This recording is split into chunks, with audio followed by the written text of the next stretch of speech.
with the flat tops, bro, they was on it, New bro. Jack Swing dance. New Jack Swing, yes, they were the New Jack Swing kings. High cardio. Yes, they were the new, bro. Hit it. I bro, gotta see it. Yes, at the same time. And right. So we were in the 5th grade, and it was funny too because it wasn't even no camcorders at the time being recorded. So Rico, he hits the New Jack Swing. He does a spin move and hits the splits. Comes back up, does another spin move and hits the splits. The crowd goes crazy. Our 5th grade class is going nuts. And then I had to go after that.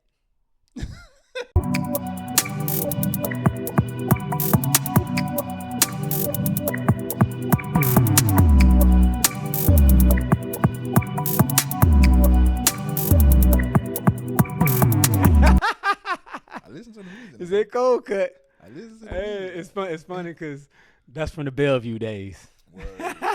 So you a warrior too, man. Yes. My fellow warrior. Yes, fellow Shout out warriors to in the Warriors. building. Check. The place is here. The time is now. You got your boy Savo in the building. I got a special guest with me. Go on, take it away, man. Introduce yourself. Hey, hey everybody. This is with your boy Savo. This is your boy KROOK, better known as Austin B. What's happening? 850. I'm hometown. Yes, sir. I am hometown. Do not let anybody fool you. They call me ATL so much because my parents are from Georgia and I live up there now. But Pensacola is my home, especially coming from Bellevue, man. How can I not represent the Warriors? You don't rep Georgia at all? No, like Anyway. No, what's interesting is all of my family's from there. Me and my brother was born and raised here, and he still represent. It's funny because he was living in Florida with a Fulton County tag, and he, you know what I'm saying, was still representing Atlanta. But me myself, man, I'm a Florida boy, man. And when it comes to sports, it's Florida, all my Florida teams. But my parents are from the University of Georgia originally, so University of Georgia is in Athens, Georgia, and it's the 706. Shout out to the 706. But yeah, man, everybody that's close to me on the family tree is originally from there. Favorite college team? Florida State. But I went to Escambia, so I'm a Gator. Gotta go for the Gators. Graduated from Emmitt Smith High School. Remember how we used to call it Emmitt Smith High School? See, college, I'm a Gator. I already knew about your reaction as soon as I said Florida Stater. Yeah. High school, I'm a Tiger. Shout out PHS. PHS represent the city. But nah, for sure. But not going too far from your name, Austin. You said Krook. As far as True Ambition, all right, where that come from? Shout out True Ambition, man. That's my boy TA's label, beat making imprint. He's been making all of the music that we're gonna be able to talk about. Yeah, that's Brandon. Okay. Yeah. But he's my producer. He makes all of the great music. Man, I can't wait to get back to ATL. So, but yeah, he does all of the music, all of the mixing, all of the engineering, all of the great sounds that you're gonna be hearing and coming up and previously. So yeah, that's my boy TA. Shout out to True Ambition. So True Ambition is a producer. Yeah, the sauce is the music. Yeah, the sauce is the music. Yep. Man, I'm thinking that the True Ambition is your alter ego, and you actually got some barbecue Sweet Baby Ray's coming out. No, that's my boy TA's alter ego, and it's actually his initials. I'm like, this man is Brandon's. So, hey, shout out to my marketing skills right there. That means I'm getting better, man. Appreciate that. I'm thinking this man really got some Tabasco sauce coming out of something, talking about some spicy sauce. Oh, yeah. So spicy, yeah. Okay, now transitioning over to your background. Now, you said for the most part, all of your family is in Georgia, but right. You grew up in Florida. What caused that particular transit? So back in long time ago, eons ago, my mother actually was in college, graduated from a small school called Georgia Women's College, I believe, but Georgia College for Women, and she ended up getting a degree in business management. I'm sorry. It was accounting, a major in accounting and a minor in business management. And she was working for FDIC and ended up getting a job at one of the banks. I forget which bank it was here in Pensacola. So that always people from the west side, people from the east side, anywhere in the city, when I tell them that my parents moved to Pensacola for a better life, they're always like, huh? What? Pensacola. What? Are they crazy? What was your parents? What's going on? To make it lighter on you, I was conceived and born in Seattle, Washington, but all my life I grew up in everything I know is Pensacola. Right, Seattle though. So you know what I'm saying? Do you have family in Washington on the No, West Coast? Okay, no. so all your family's back on the Southeast. Yeah, I was conceived. I was just conceived there. Mother just did her time, just traveling, just getting around, just seeing outside of Pensacola, like most people do for at one point in their life. They see what's outside. And while she was in Seattle, Washington, I was conceived there. His family from Memphis. Okay. So I get my so you root, got my roots really is like Tennessee, Memphis, here, Florida, and I yeah. guess Seattle, like birth certificate. But I got just you. rep. Shout out to Shavo's mom, by the way, and I shout out to all the 850. mothers out there. Yeah, 850. Yeah, you're 850 boy. Oh, come on, man. We've had a Yeah, little for small sure. conversation. You went to Bellevue and PHS. Yeah, yes, sir. You can't misrepresent nothing. I don't care, even if you leave Pensacola. You went. Yes, I'm a sir. Tiger and a Oh, warrior. God. Come on, man. For So, sure. but anyway, sir, go ahead, continue. Okay, yes, sir. Well, we got Krook in the building. Of Yeah, course, KROOK. we mentioned songs already, so it's apparent you're a rapper, man. How many years have you been rapping? All right. Well, I go back way back to the Bellevue days. My first rap was back in like '90s. So, but when I actually put my first rap song was about 90, 96, 97. So I'm definitely have to age myself, even though I don't look like it. Just let y'all know I'll be performing in front of people half my age. So I'm consistently doing that. So shout out to all the people that was born in 1980 and before. Keep doing your craft. Art has no age, but yeah, it started pretty much back at Escambia. So when I was at Escambia, I started a rap group. It was me, my friend Shorty Rock, my friend Freedom, and a cat from Brooklyn named Manny Man. And it was during the tape era, and during that time period too is when you had to play the big boom box at somebody's house, and then you have a tape recorder or your boom box, but then it had a microphone attached to it. I don't want to offend you and test your age. I'm like, so you remember the birth of hip hop? You remember Cool Herc?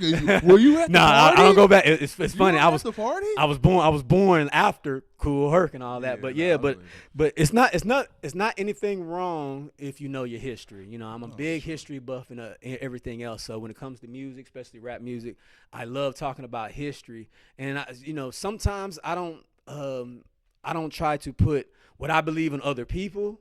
But I think it's right. I don't try. Yeah, exactly. Good word. And I don't really try to. I'm sorry. My hope is to that they pick up the history and kind of learn about all these other things to get to where you have now. Because today's rapper is not yesterday's rapper. You know what I'm saying? And yesterday's price ain't today's price. So and I receive what you're saying, but not necessarily the fault in that, but the fault in who you're trying to help. It's like almost as if I'm going to leave these breadcrumbs down for you for the path to the right place, right? But these motherfuckers can't even notice the breadcrumbs on the ground because they so distracted with everything from the left to the right. And like, bro, the breadcrumbs are right here. Right. Walk down I'm so distracted by over here and over there and over here. Like, bro, I get you. I get you. Yeah, Remember, sometimes I'm pretty sure you come from a family similar to mine. Is follow go down Yellow Brick Road. Yellow Brick Road. Yeah, and the only way that you know about the Yellow Brick Road is if you've seen the movie. Right. And if you don't know what the Yellow Brick Road is attached to, where that saying comes from, you haven't seen the movie, and that's what I'm talking about now too. The history is you hope people, younger people take the history and kind of take it and see, okay, this is where it was, this is where music was, this is where I want to go. As a rap artist, that's what I did. And that's what I continue to do on a daily basis. But going back to the original question though is, I started rapping, man, when I was 16 and have been recording my voice ever since. Damn. So. Cause like I say, I got a structure of questions, but like I say, I'm so engaged in with you speaking, I'm getting more questions. Run it with because I'm just gonna keep it just layman and simple. Rap has changed. With these young rappers, it's changed. What's like the definition of a rapper now? It's changed. It's almost synonymous with a rock star. Like the actual skill of rapping. Who cares almost? I'm going to just be wild on stage and be a rock star. And I'm still going to get millions of dollars. I agree. I'm going to get millions of dollars. So as far as showing how it's done the right way, if there's no incentive behind that, how can that be properly done? Well, to comment to your first statement, right? Yeah. I do agree. I've been telling anybody that I know. I read a big book about cycles back when I was at Escambia. Shouts out to all the Gators out there. old and new. But yeah, I read a book about cycles, and without getting too deep into the detail, it talked about 10 years, 5 years, 3 years type of cycles. So everything kind of influences. So like if you're born in a certain generation, without going deep into what a generation is, you're gonna influence, the next 5 years, and 5 years influence. 80s coming back. This. Right. So what I've been telling people is rap is 20 years different than rock and heavy metal.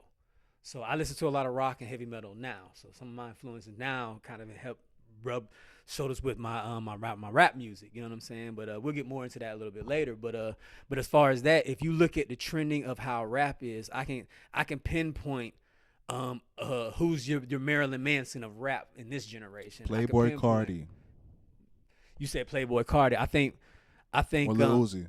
Yeah, Lil Uzi. Like they're synonymous. Lil They're Uzi. synonymous, but I'm telling you, Playboy Cardi. I'm saying Playboy Cardi is more I in your agree. face with it, and more you don't gotta like read between the lines with it. Playboy Cardi's like, yeah, I am. Playboy Cardi has similar music to my music. You know what I'm saying? To where I go. You know what I'm saying? And he's younger than me, so I'm like, man, that's it. So I have similar music to that. Like you said about today's rap artists. Today's rap artist is not just like a freestyle. Back in the day you had, well, not back in the day, but certain artists are.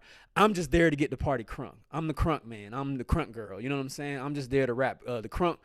Like the female rappers in today's game are more crunk rappers to me. We don't call them crunk anymore. Yeah. You know what I'm saying? But they're there to get the party started. You know what I'm saying? And even that's synonymous to real life now. It's like almost women are the new men. Right. And so they're really, taking up the new tough role. You get a little 4'9" girl sounding like a 6'4" dude, and like. And Memphis has a lot of influence on that. Memphis has influence. Right. No, not of that today. But if you go back and listen to anything that came out of Memphis between the early '90s and the low mid 2000s, that's how it's gonna sound. La Chat, Gangsta Boo, right? My favorite rapper is Mia X. Mia X is my favorite rapper. Unladylike. I was speaking specifically on today's rappers. Right. It's all cat. Right. But I'm just saying, music has its ebbs and flows like life. Life does. So there's gonna be some rappers that rap today where it's like, oh, I like it.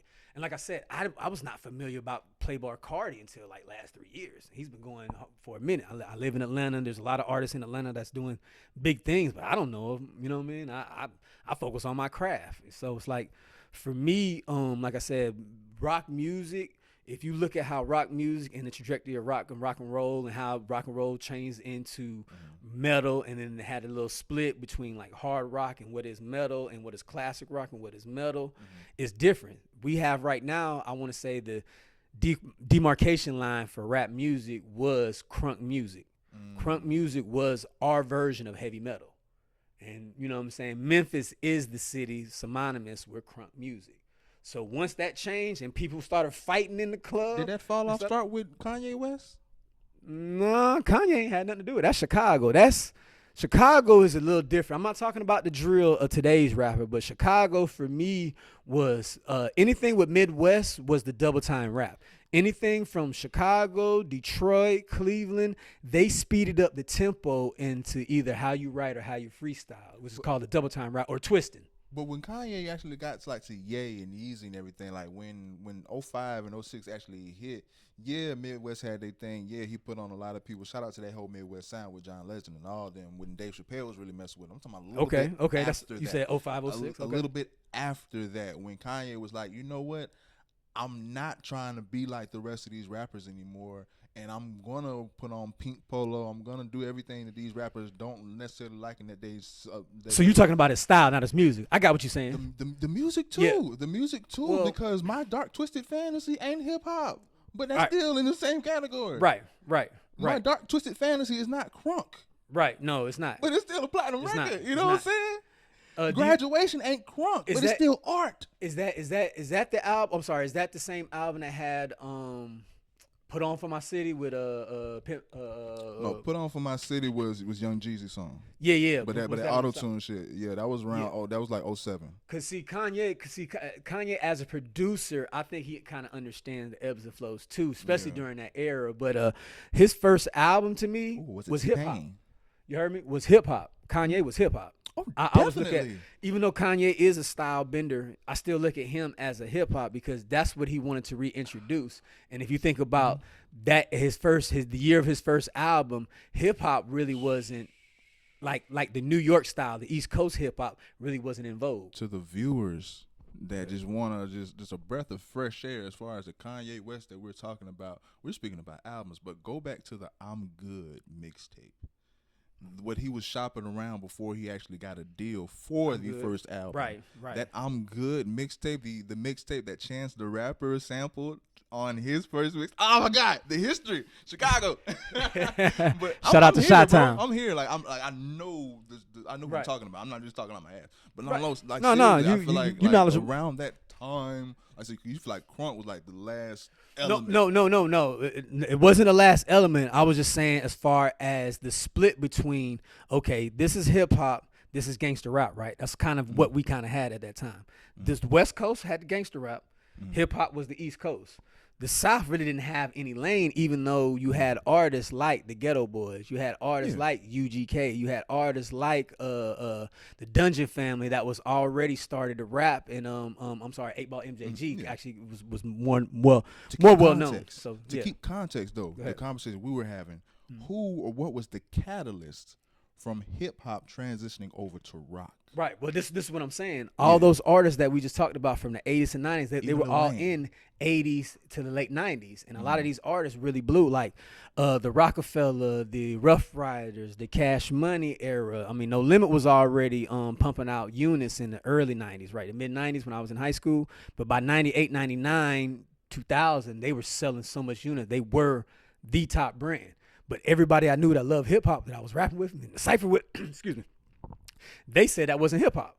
That was get you started music. That was punk music, or that was gangster rap music. It was anything but. So that's when I started noticing that there was like a difference between what the South or like Miami music, you know what I'm saying, which was Two Live Crew, Splat Pack, what was JT Money's group? I just seen a post about JT Money's group. Yeah. See, that was JT Money as a solo artist. That song was really good, dope too. But long story short, all these different musics coming from different regional, because at one point in time, rap was regional. It was, I'm from this area code. I'm from you may still hear me shout out 850 all the time because I'm from this. It was meant for us to represent where I'm from, because I hear what you're saying. Communication, music is a great form of communication. I hear what you're saying, but this is what I'm saying from where I'm from, or I'm living the same lifestyle. I connect with you. So this is what you're doing. So now I'm hearing it back. So there was a lot of callbacks.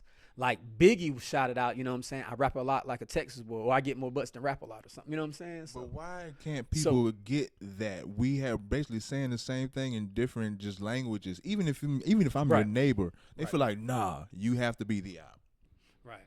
So we got to kill each other. Yeah. That comes in with the drama. Somebody might have made it out, and that's all that they could kind of rap about. Because if you listen now, which I know you do, the rappers now that are growing into their music, they're not allowed to do the bigger picture. Like I think that was Lil Durk. They're not allowed to put out the big picture because the label wants nothing but the drill, the killer grill. So real quick before I not lose my train of thought, but go back to how the rap transitioned to rock and roll. First, it started becoming the dress, and Lil Wayne is pretty much a bigger catalyst than Kanye West is. Lil Wayne started dressing like the guys you see on the skateboards. And he wasn't doing that because he rides skateboards or he loves skateboards. Yeah. He was doing that to draw another crowd. So by the mid-2000s, if you ask, it was one point in time, Lil Wayne was everybody's favorite from a certain age group, a 10 to 15-year age group. And I was there. Everybody's favorite rapper was Lil Wayne. And with that, like, I know exactly what you're saying, but I feel like Lil Wayne felt comfortable to do that because a little bit before him, there was a deconstruction is you don't necessarily have to be hard to rap. Yes. And I think before that, that was like a Dashiki. Kanye West type that made it like you don't have to be hard. So after that was like tore down, everybody's true self came out. Right. Well, I would definitely have to say that some of that too, as far as the style and the look of everything, Shout right? out for real too. Tattoos, arm tattoos, sleeve tattoos, face tattoos started coming in and more relevant and more prevalent and now relevant to this day. Right now. Oh yeah. Then it was The harmonizing, the auto tune, and the harmonizing. Nah, Lil Wayne for sure. It Everybody wasn't. like Lil It Wayne. wasn't. It wasn't rock, but it was more reggae-ish. If you sat back and listened to any of Rich Homie Quan or Future, which they used to be a group, by the way, you know what I'm saying, before Future broke out by himself. But if you listen to all of that stuff back in the early 2000s, 04, 03, you're gonna. I'm sorry, if you listen to it from far away, if you just put the car back and listen to it from far away, and you're not really listening for the words, it's just background music. It's gonna sound like it's reggae, because that's what it sounds like to me. You know what I'm saying? That type of style, it was becoming more and more of an influence, because in the Southeast, a lot of women and a lot of rappers listen to reggae music. You know what I'm saying? Especially coming from the bottom of Miami.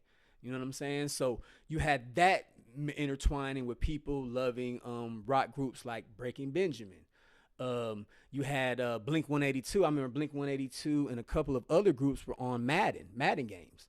So you're getting more and more kids, like I said, about Limp Bizkit. Yeah. Like I remember I was living in Atlanta. Shouts out to all the AT aliens out there. But I was living in Atlanta, and one of my good friends of mine, her name was Rhonda. Shout out Rhonda. She was babysitting a group called the Eastside Clique, and the Eastside Clique had to been between 8 to 10 years old. Anyway, you a group already? Huh? Yeah, they have. You know what I'm saying? One of the little boys had his shirt off. Yeah, one of the little boys had his shirt off. He was walking around the house like he was fully outside, fully grown man outside. And his name was I'll never forget it. His name was Jolly Waller. And Jolly Waller was walking through the house with his shirt off, talking about all the small things. True care. That's about. That's about. Yeah. And I'm like, what is this little boy from Decatur? Which Decatur's got some rough spots, walking around singing Blink 182. That's when I knew that a lot of things in rap was going to start to change, because the music that they was delivering to us and the music that people like was getting to different atmospheres within not only like melanin community, you know what I'm saying, but it was getting to the younger kids. Yeah, like these are kids. Yes, they're not seeing it. Yeah, this is catchy. They're not seeing it on the as, radio. Oh, this is white music. This is black music. This is music on the radio. I'm playing Madden, and this is what I'm hearing on Madden. You know what I'm saying? Tight. This is what I'm hearing on this video game where I'm, first person shooter. But what you just said is ties in with what I was saying. What I wanted to say earlier, but didn't want to interject. I was like, something that's so sad. It kind of ties into like this young group. It's 8 to 10 is different, but just 30 years ago, it could have been a very positive thing, because it could have just been dancing and entertaining people. Mm-hmm. One of the saddest things I seen was it was a recent video. I don't know how I saw it recently. It could have been a few years ago, but it was a video going viral online of this young man like in tears. He had to be like late teenager. I would say like 17 years old. Let's say in tears, bro, because his op has a hit. And he's in tears, bro, because he says now they're going to have enough money to buy ammunition to take us out. I think I might have been familiar with that video. Bro, that's sad. It's a lot of that going on too, because like what I guess another level of hating on someone's career. Mm-hmm. Like, but that's the reality of it. Like everybody got haters, bro, but this man hating. That's real hating. When you rob somebody, when you take somebody's physical possession by force, or you know what I'm saying, with the gun. The whole point that's hating, and that's what I'm saying. We used to say that too. Oh, he hating. We use it now because it's kind of lost its meaning when we came up with it.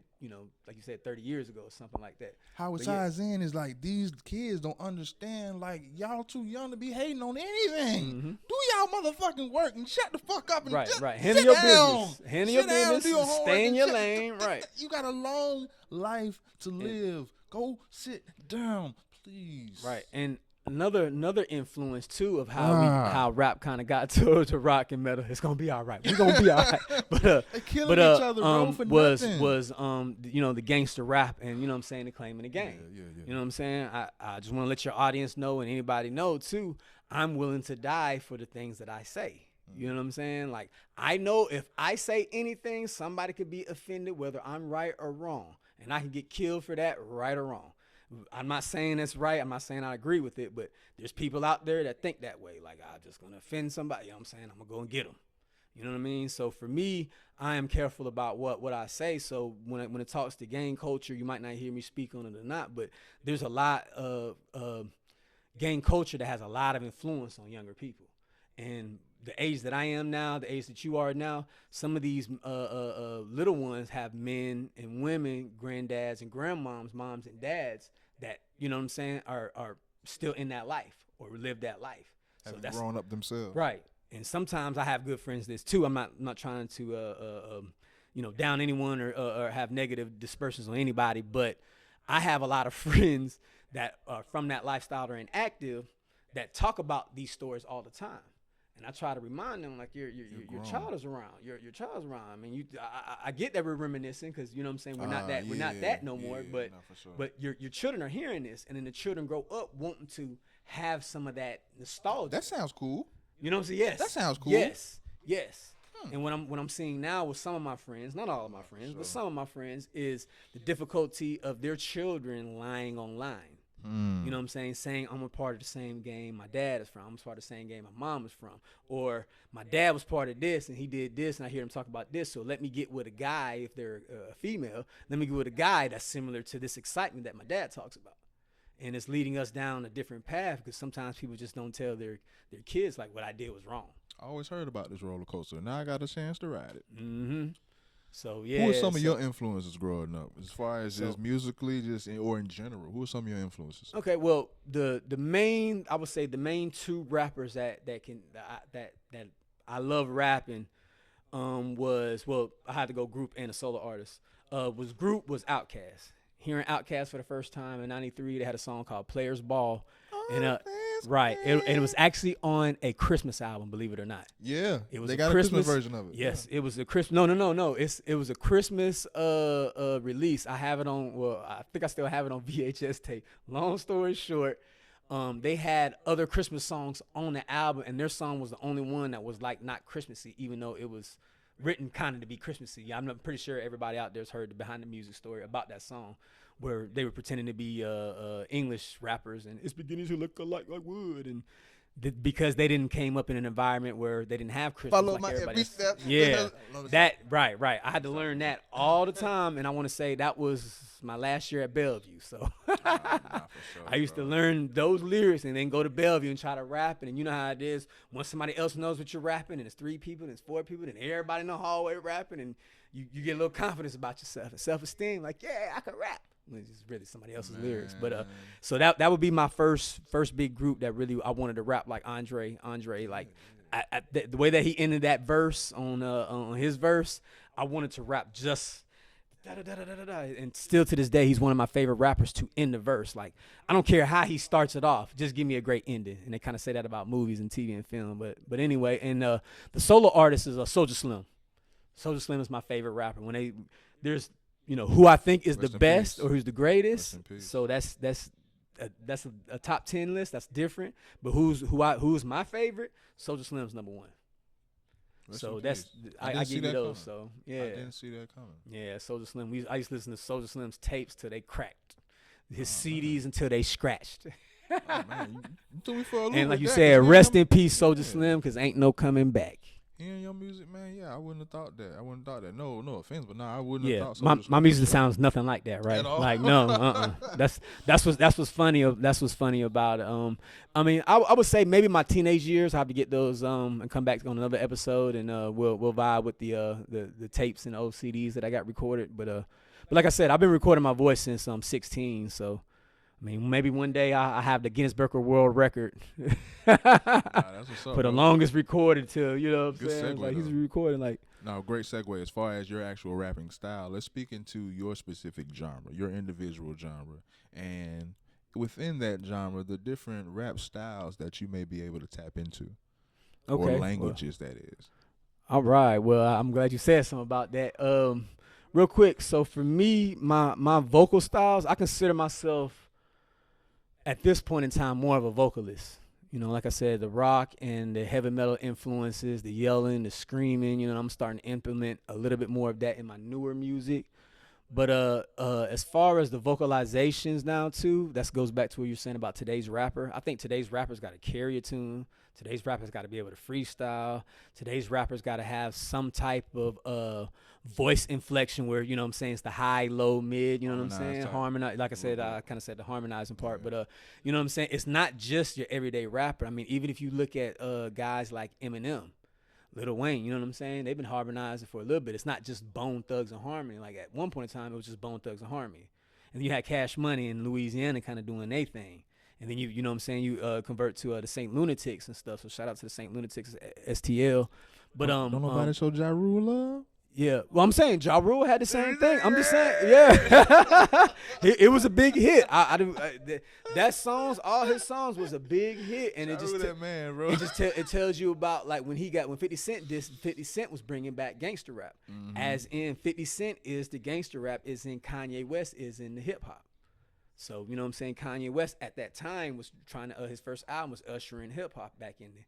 50 Cent was trying to usher in, you know what I'm saying, gangster rap back into the mainframe. That's exactly why, and that particular dispute in which Kanye West won is exactly why I feel like he was the one to like break down that wall and to make lead everybody else. To let the weirdos be weird, bro. Like you don't have to be hard to sell. Look, you don't have to do this to sell. Right. Before we get back on you know what I'm saying, your line of questioning.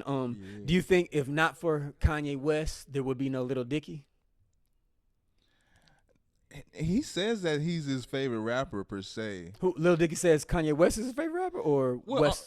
No, yeah, Lil, yeah. Oh, okay, I never knew that. As far you watch the show? No. I heard the show. I love great. his show. No, I heard Lil Dicky's great. Dave is great. Yeah. I heard. Nah, Dave is great. I just remember him having a commercial for one of his albums, and Snoop was on it, and he was just like, "Yeah." Snoop comes into his office or whatever. Dicky's looking like a, you know what I'm saying, like he's a business guy, but dressed in like a skateboard outfit or whatever. And he's, you know what I'm saying, like a Limp Bizkit fan or something, and he just says, "I think we can go a different way." But keep on. Yeah, I don't know if that was a song or whatever, but like I said, Kanye West, he really made it. Yeah, he really made it. He really made it like you said, a different line, a different tree branch. I just had to get the reference track right, but no, literally on Dave, it shows a flashback of Lil Dicky getting started before rapping, working in an office, and Kanye West coming out with Blood on the Leaves, and that's like inspiring him to get started. Cool. So yes, that answered my question.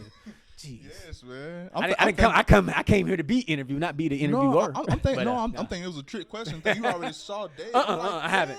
No, I haven't. I literally show. Because I look like I said, because I read that book so long ago, I still see the cycles, you know, the 10-year, the 5-year, the generations, you know what I'm saying, as we define them as, you know what I'm saying? Like stuff like Generation X. Generation X, we don't use that term unless this book is written that I'm talking about. You know what I'm saying? The Generation X millennial now was defined in that. So. Generation X now is like boomers. Like no. Yeah, that's me. Yeah, like, y'all Gen X now, because millennials is almost old now. Right. I'm a millennial. The head of millennials, going back to Lil Wayne, is 1982. You know what I'm saying? The term millennial, written in the book, that was written in either 91 or 93, the term millennial was dubbed at 18 years or younger. So if you track 2000, subtract 18 years, you get 1982. And that's where it comes from. So I could go in on another episode and talk to you about guys like Lil Wayne. Lil Wayne is born in 1982. He's the father of his generation of rap. Yeah, he's still. You know what I mean? I don't know if you like football, soccer. Do you watch soccer? Pay attention to soccer? I know a little bit like Pele. Well, USA just played not too long ago. They lost the other day. It's like it's looking not too good for us for the World Cups. But I'm a huge football fan. The football. Anyway, Landon, the best American soccer player right now. You know what I'm saying, of all time right now. The GOAT, the Michael Jordan of the sport, our Leo Messi, if you will, is Landon Donovan. Lando was born in 1982, and I can give you several other pinpoints of people born in certain times or certain years to let you know about the generations, to make it easier on people and not lose people. Because a lot of times in these conversations, when we learn stuff, when you get information, sometimes the info is just for you and for you only, and not to be given out, because some people just won't get it and understand it. So, no, that's what's up. But anyway, have you given your genre yet? Huh? I'm an alternative rapper. Okay. I've been waiting. I've been waiting. I've been waiting because I'm a vocalist. So my rap style doesn't fit in. I got hip hop stuff. I got gangster rap stuff. I got street commentary. Street commentary is, or I should say, everyday commentary is like where I really live and reside at. You know what I'm saying? Political commentary too. You know what I'm saying? That's where I was really looking for. But yeah. If anybody was to ask me, and it's still to this day, I'm an alternative rapper. Because I don't give you one or different things. Like one thing I will say is you're not gonna hear what will you not hear from me? You might not hear no mumble rap. You know what I'm saying? I hate that term. Well, I just used it, but like when they started coming out with mumble rap, it's like, I understand everything he's saying. So he's mumbling to you, or they mumbling to you, and to me that leads into that the first question, or I'm sorry, about how did rap switch into like a rock and roll metal type of thing. Drug use.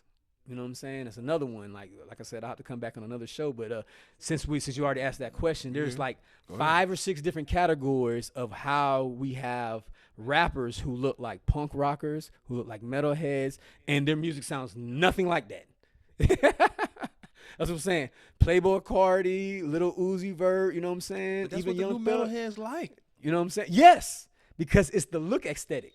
You know what I'm saying? What's crazy was growing up here in Pensacola in the neighborhood I grew up we make everything cooler. Yeah, it's like I like the aesthetic. Bone Thugs and Harmony. It was like, hold up. You have Motley Crue, Guns N' Roses, King Diamond, Bone Thugs and Harmony, and then the Ghetto Boys.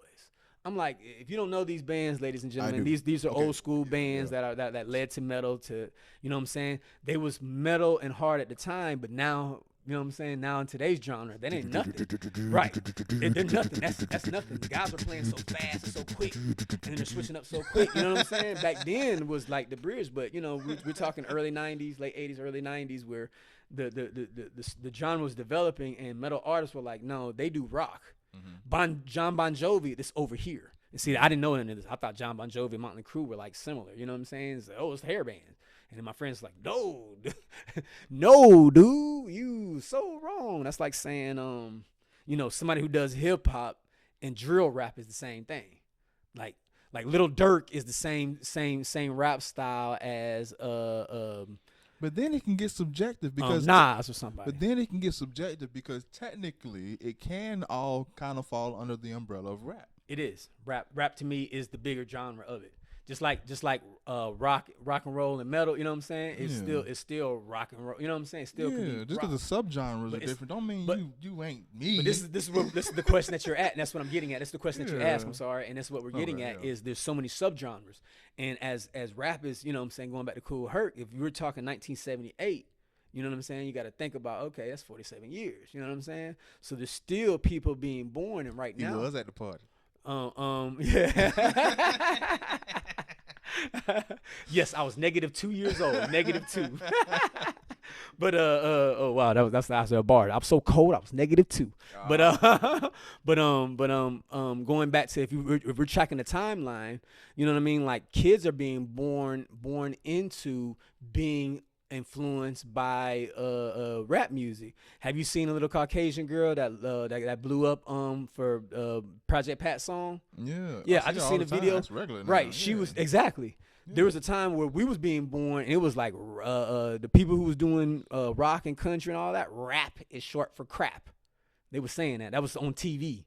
On MTV, you gotta know remember, what I'm saying? I am younger than you. VH1. No, I know. I'm giving you some context though. You know what I'm saying? Yeah. About myself and about the music and why my music today that I make now is still relevant. Yeah. Because I'm a history buff. I understand the trends. I understand what's going on. Well, I say me because I grew up around a whole bunch of black white girls that thought they were black. Well, no, I'm just saying that's the whole that's like I said. Those were the ones back in my my era. Those are the ones back when I was growing up. Used to listen to the reggae. You know what I'm saying? They want a brother. They want to be around other women with melanin. You know what I'm saying? They listen to reggae. Oh, girl, Buju Banton. You know what I'm saying? Whatever's going on. And after a while, like sonically, just the sound, not what somebody was saying. Sonically, Atlanta sound started sounding like that. And like I said, I didn't realize until I was far away. I was doing some yard work, listening to the music. Somebody pulled up. It's at my grandmother's house. Long story short, somebody pulled up and the music is playing. And I was like, that's playing some reggae. Walk back across the street. You know what I'm saying? Go back to my grandmother's house. And I'm like, this is English.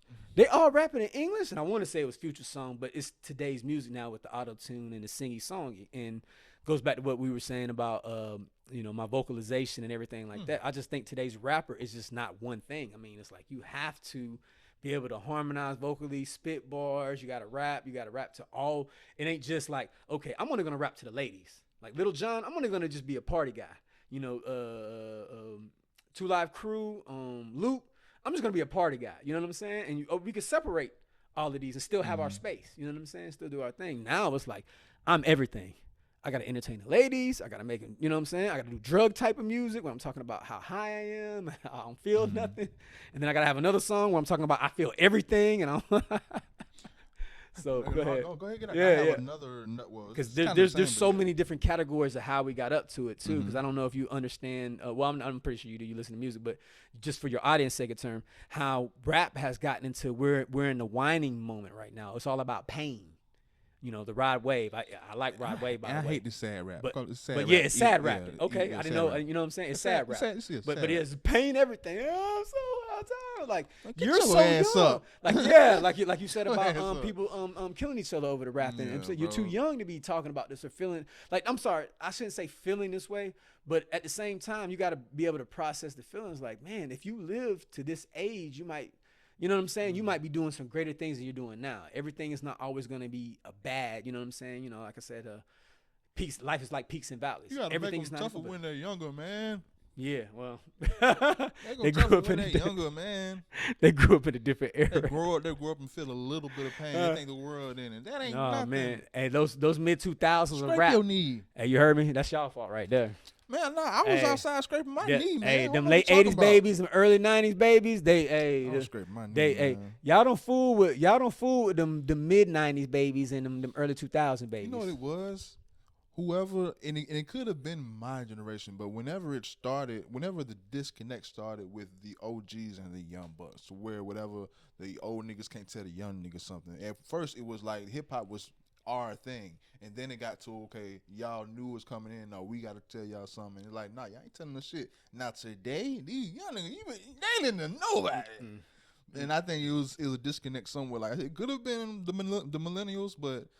Like, well, I say this. It had to be before us, bro. Yeah, I say this. I said, Generation X definitely has a lot to hold themselves accountable for, because there's people that when I was growing up with was like the only ones. Was Tupac. Tupac was thug life.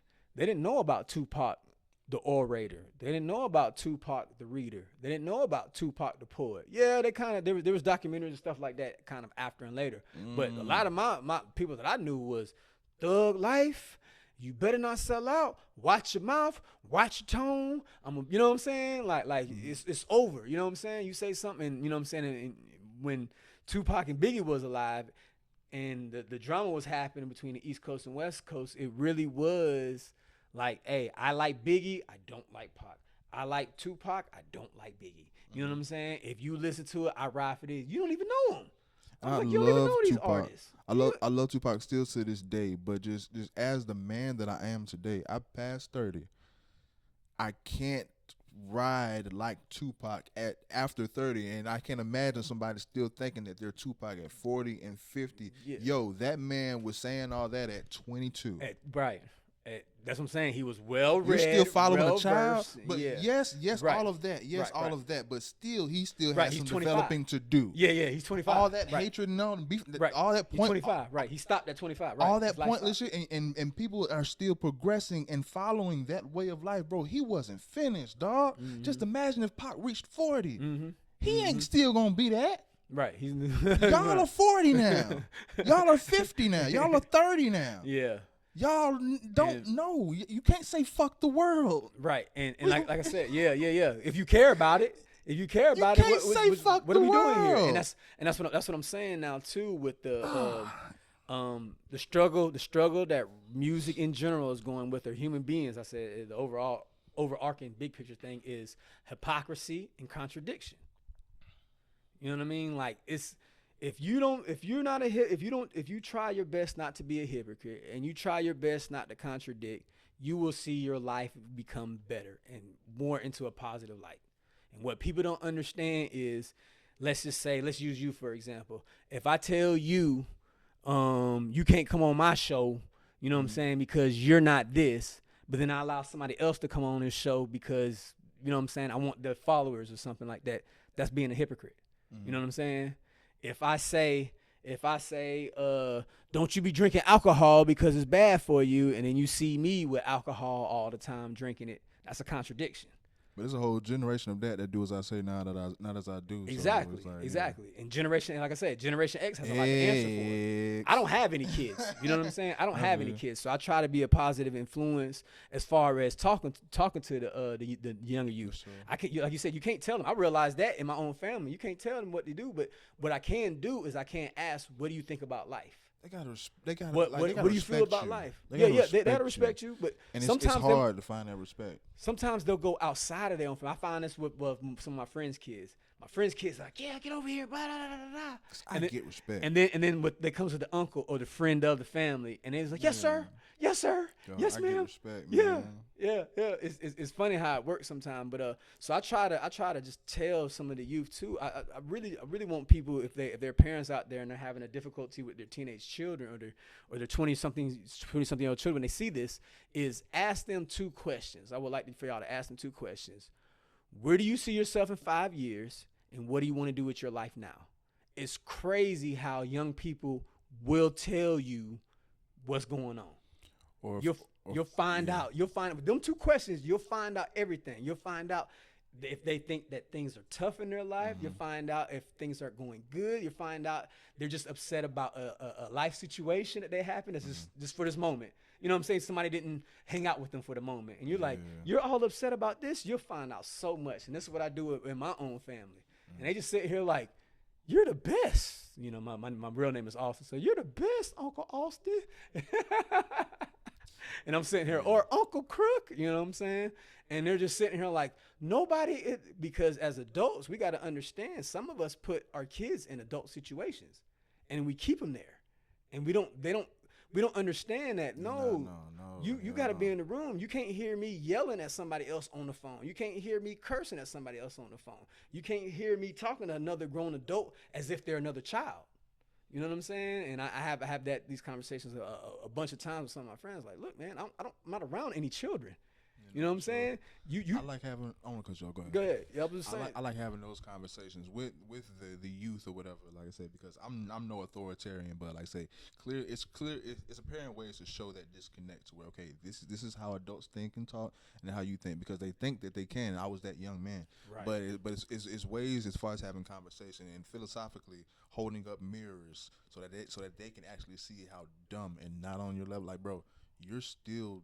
Like, not only are you still young, you're missing so much. Right. You are really dumb and lost right now. And you know what? And in this conversation, you're realizing how lost how young you are. And you know, we were all like that at one point in time too. We were all a certain age. So bad. And it was like 17, 18. It's like, I think I knew something. And they don't know what H2O is today. Oh no, that's a whole nother question right there now too. The dumbing of America has been happening now for a long time. And it used to be, music used to be the place where you go to for that. Music used to be the place where you communicate like, dude, whatever's going on is dumb, bro. You need to stay in school. You need to learn this right here. I remember when our blacks was on our backs. Right. I mean, there's so many. I'm just saying, there's so many artists that had messages, and you know what I'm saying, that used to be the form of communication for rap. And like I going back to one of your questions that you asked about my other influence, going back to Pac. Pac's song, Brenda's Got a Baby, came out in '93. At the time, I remember being in my bedroom, you know what I'm saying, it's in middle school, my boombox I was telling you about, recording all of my older music on.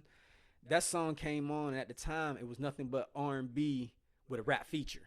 Like, everything at 93 BLX was playing. Shout out to 93 BLX and Gentleman George over there, and all the men and women that work for him and stuff like that. We appreciate y'all. And so anyway, with that being said, I used to have 93 BLX on, and I don't remember. It might have been Nick at Night. Dang, back then? Yeah, it might have been. 93? I know. Yeah, it's the weekend, baby. Hey, oh. But yeah, this is 92. My young ass over here thinking everything started with Ray Ray. No. 93 was going on. Even probably before I was even listening to it. But yeah, I used to sit there at 7 o'clock at night, 8 o'clock at night. You know, after school work and everything's been done, just listening to the radio for what's going on. And Tupac's song was like the best song for a rap artist at that time. Did they break that for the city? Did that station break that for the city? I don't know. I don't remember. Alright, I don't alright, that's remember. big I don't if that remember. happened. I don't remember. But at To that me, it time, is. he was Yeah. that song was playing when it was like TLC. Mm-hmm. That song was playing when it was like in vogue. Like at that time, the R&B group having a rap feature was huge. You know what I'm saying? That 90 something era, that early 90 era, it was like, all right, we're gonna have a beat, we're gonna have some singers, and we're gonna let somebody jump on a rap track. You know what I'm saying? It's so fun. I'm drawing a blank right now, but there was so many of them. Destiny's Child not survivor, but that Soldier, that Destiny Child See- with Lil Wayne and T.I. Right. See, that Perfect was example. Yeah, that was like you know what I'm saying? Early 2000, you know what I'm saying? They kind of took that little formula, and it's still good. You know what I'm saying? It just, you got to figure out your market and when you want to drop in and do it. But go ahead, my brother. Oh, nah, bro, I'm over listening. Like I said, what I said about what I was gonna say regarding the youth, or if I already said it, what did I just say? Well, you were saying I that don't wanna you transition you yet. talk to the youth a lot. You know what I'm saying? And you get your respect. Yeah, I said that, But, yeah. But no, yeah. but I'm just saying some of the that you said the youth doesn't know H2O, what H2O is right now. But yeah, there's other ways than that. But it was some beyond that. I was thinking it was within the music. I'll go back Something to it. deeper, more intrinsic, because we were talking about leading up to the Generation X and holding a mirror to yourself. Yeah, I think So- I got it out with that analogy. Though. So for me, like going back to the I guess the main overflowing topic right now is how did today's rap be more influenced from rock. That's another aspect of it too, is the parents. Yeah. What the parents are playing inside the household. What the parents like holding the mirror up. Before it was, you know what I'm saying, we were young coming up. It was like, okay, like I said, this is black music, this is white music, it's something so basic. And which is music is music. Nobody can control the color of music. Music is sound. Like, well, are you crazy? You know what I'm saying? Stupid. So we had categories separating us, and you know what I'm saying, it's by the people that do the skin color ideology, which I don't believe in. But with that being said, all these separations, and then you're having people born in the late 80s, early 90s. Like, I don't believe all that. Like, I like Korn, I like Limp Bizkit, as well as No Limit, as well as Cash Money. You know what I'm saying? I'm listening to both genres. Go ahead. I do have something that just brought in my mind, and it could have been something that I thought of. I know it stems off of something we were talking about, but it's something that I just generated off of hearing that. But as far as the disconnect into how we got here today, as far as today's generation in music, and how and just in general, and how this generation is lost, there's a disconnect. Because, like I say, with the original hip hop, or the 90s, the 80s and 90s, of how it was done this particular way, and then when the new age came in, because disclaimer, even though hip hop has no age, primarily what leads hip hop is the youth. 17, age group And 17 to 24. You're not always gonna stay in that range. So as you get old, it's gonna be another age in, whether you like it or not. Whether you like it or not, that's correct. And and it was that first decade or so that like closed it off and chose not to collaborate, but to say, nah, what y'all doing ain't us. I got you. Even though it's like it is, but it's this new age coming in, so technically we gotta listen to their rules too, because they're leading. The leaders of the new school is a real thing, and it's always going to be a new school. So there's always going to be leaders of the new school. Yeah, same. So Group like, too, bro, but that's synonymous to every group. But it's like when the choice was made to, like, okay, we're not going to be collaborative. Y'all not going to be us, even though we all are the same umbrella. That's where it snapped off to, like, okay, so the next generation is going to be like, they definitely not gonna listen to us because we got no connection with y'all, so they have no choice but to be their own thing. Right. My 2 cents. Right. No. I'm saying that there's what do you call it? In the line where I watch a lot of animal videos right now. I'm on my line stuff too. They call it a breakaway pride. Breakaway pride. This pride was originally, and then something is a breakaway. That's what we seeing in music. Or what would they call that in military first person shooter game? A splinter cell. Splinter cell, little splinter cells. You know what I'm saying? There is no one big leader. There's splinter cells. So you know, with that being said, it's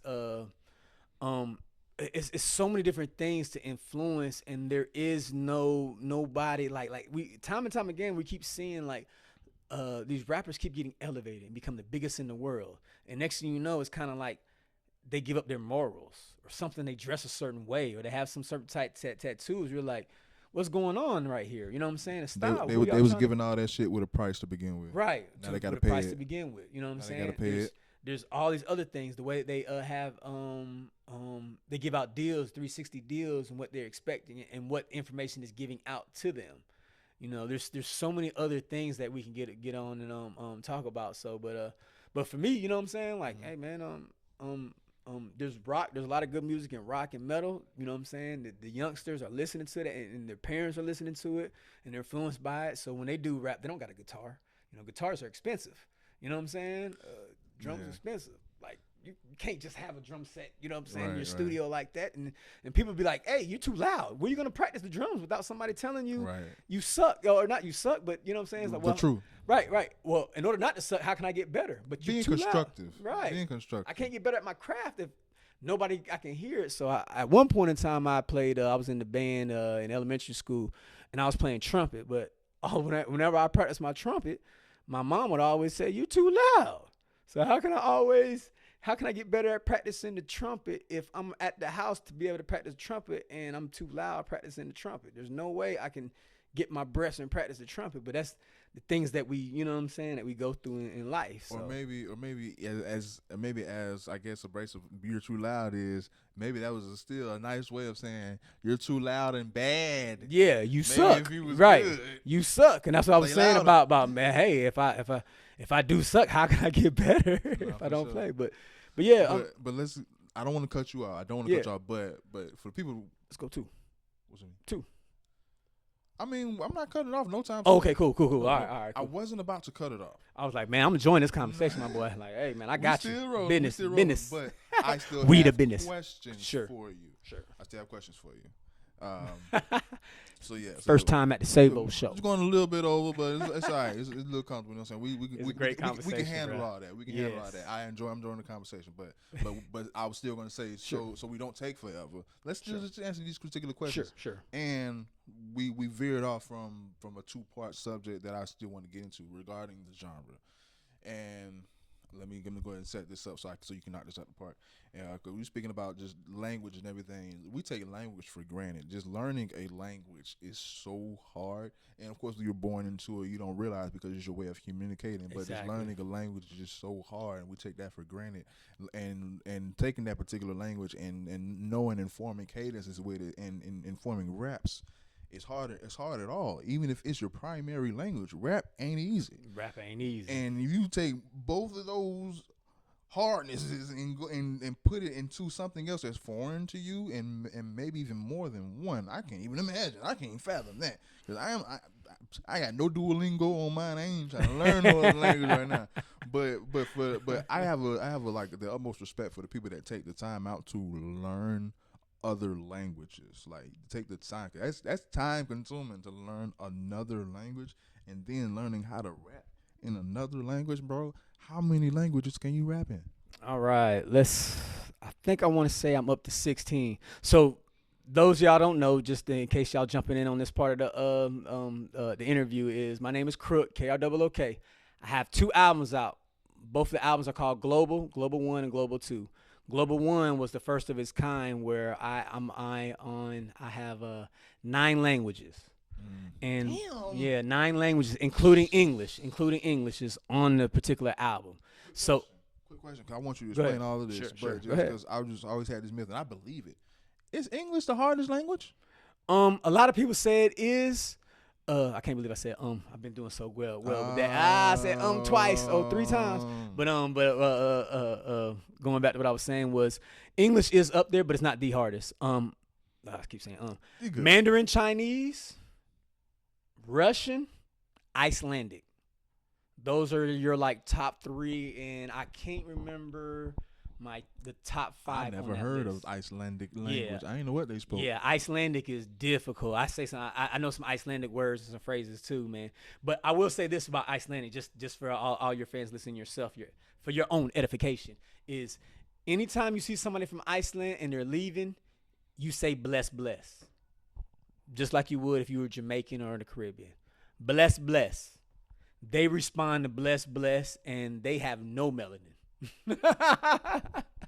they respond to bless as if they somebody down there in the Caribbean. But I never got a chance to ask the people that I knew that are from that country. But to go back to your original question with the languages, right before I had global out was I had a dream of mine, and sometimes you can accomplish a lot just by saying a dream and then just living life. So I wanted to be the world's best rapper. That was one of my dreams. I prayed for it and everything like that. Now I can kind of talk about it now that I got 2 albums out with this music out now, so I can actually speak on it. But for a long time, I didn't know how that was going to happen, especially growing up in Pensacola. Like I said, going listening to Tupac, and So Slim becoming my favorite rapper, and Outkast, and yada yada yada. And then having rap groups and performing at different talent shows and stuff. Then I moved to Atlanta in the turn of the millennium.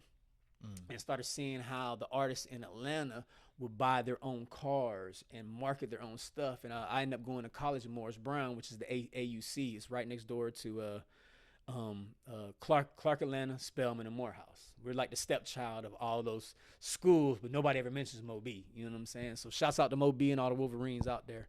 So, and it definitely has an illustrious and legendary list of rap artists from Atlanta or people from Atlanta, or I'm sorry, attending that school who lived in Atlanta for a long time. So with that being said, I started noticing the marketing game. So that's what learning about marketing yourself to people, having 4x6s or posters up, and people were buying cars and marketing their album when their album was dropping. Can you believe somebody buying a $25,000 Suburban and then wrapping that thing around to win your album cover? And that was dropping. That was Pastor Troy and the Congregation. There was another rapper called Young Juan. He was signed to Rough Riders at the time from Atlanta. Shout out Papa Duck. Yeah, Alabama, Papa Duck. Well, actually, Papa Duck is he was living in Orlando. He's actually Haitian, by the way. Shouts out to Papa Duck. Can't wait to see him again. But I lived in Orlando after Atlanta. To fast forward the story a little bit, I moved to Orlando.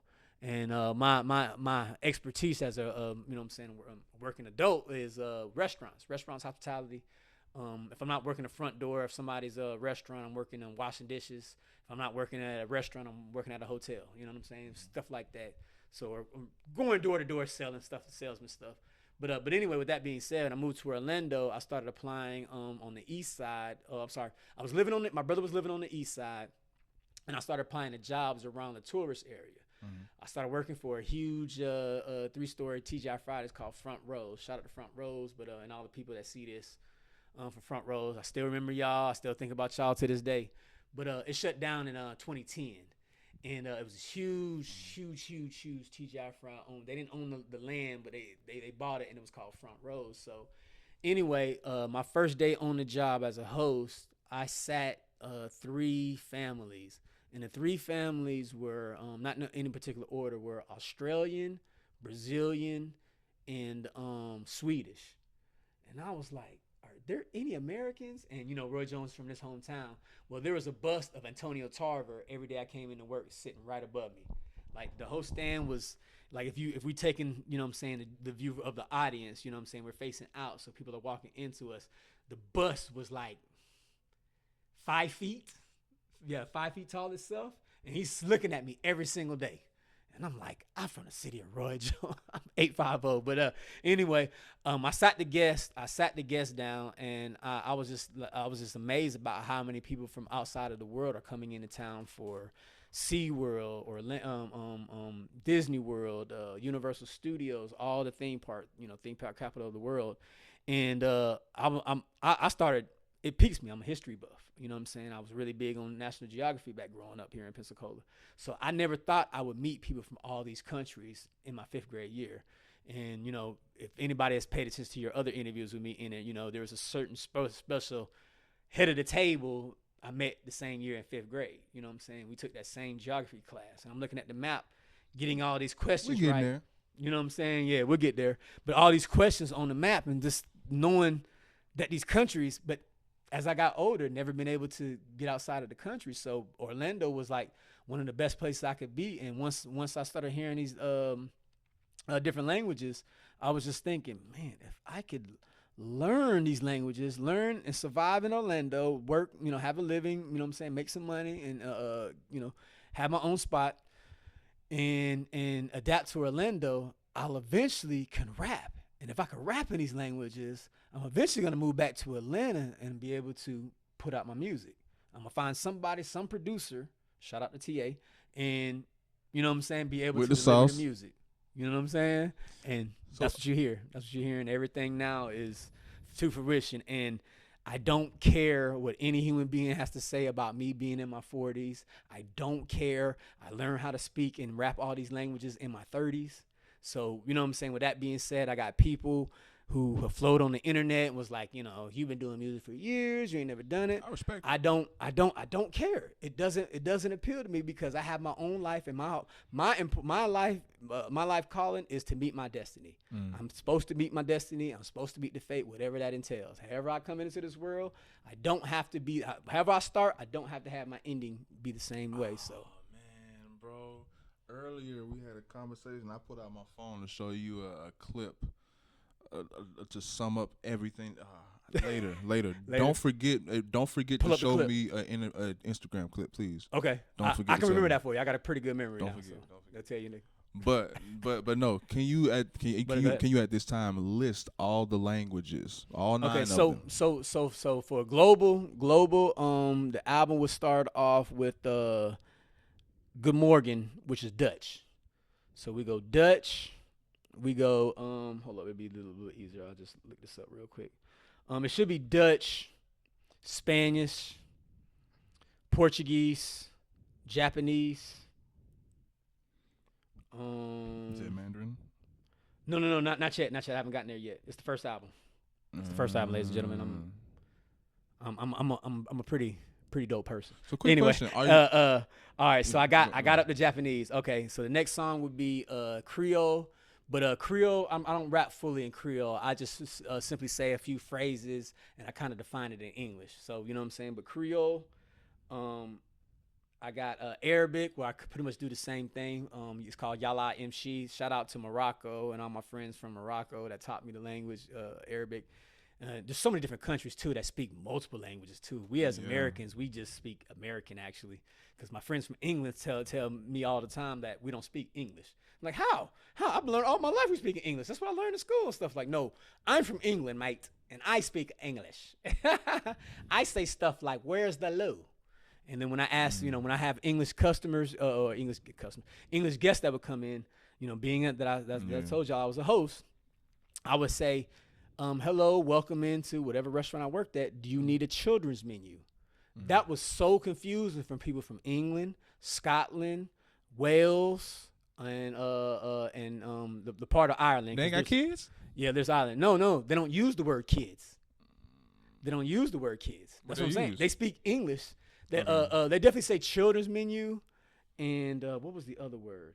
Restroom and bathroom. Yeah. How do you go to a room that has a bath? I know the loo means bathroom. Exactly. The loo means bathroom, and that's kind of slang. But restroom, what is this rest in the room? What's this room in the rest Quick question. With loo, is it like the official name, or is it like how we say I'm going to the pisser? It's Like slang. slang for It's it, slang. okay. It's slang, Yeah, but it's like so much slang for slang it. they use it normally when they go outside the country. Like, where's the loo? Is the loo down this way? You know what I'm saying? And I was like, I'm thinking it's like Waterloo or something. Like, you know, my history brain goes to Napoleon or something, like the Battle of Waterloo. Oh, you're talking about Waterloo and stuff like that. So it was definitely strange for me, and that's just. I'm sorry. Hold up. One more language I forgot was Arabic and Swedish. My actually most streamed song that I have on my in my catalog is from Sweden.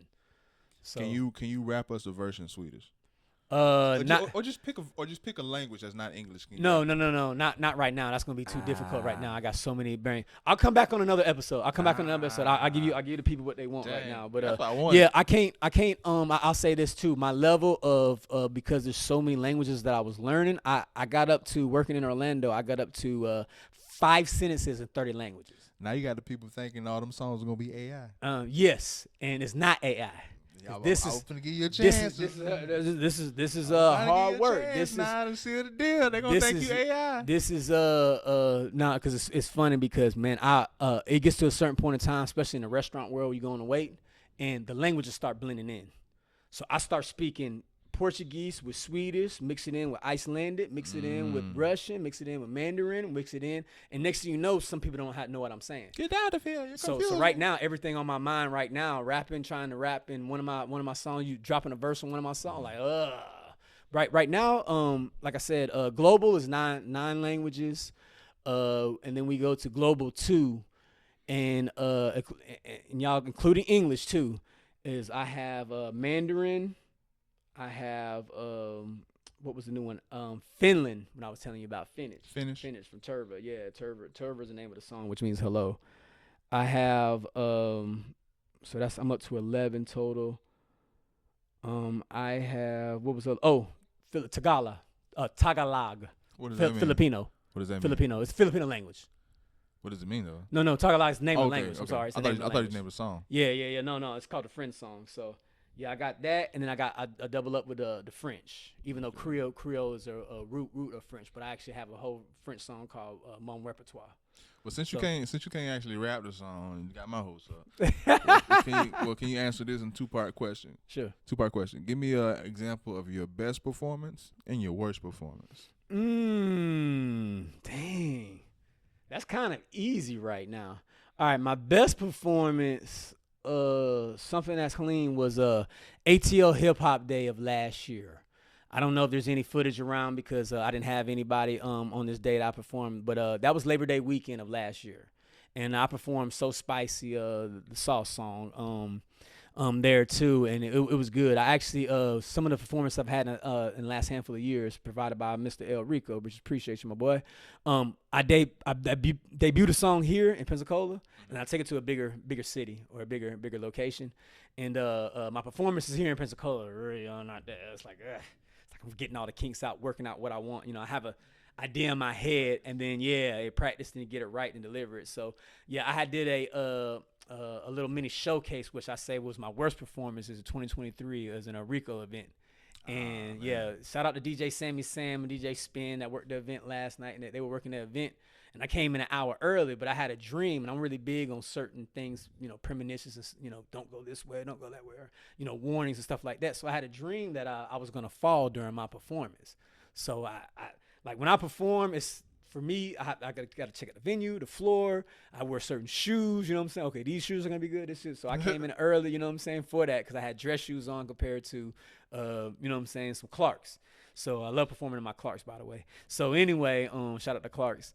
But so that was the same song, and we didn't do a good sound check, and we did the sound check like midway through. I ended up getting the crowd ready and hyped up. I had them like, in my palm of my hand. Okay, y'all, I'm gonna need y'all help on the song. And then next thing you know, the beat started playing. I couldn't really hear the beat as well as they. We didn't have it. We did the sound check. You know what I'm saying?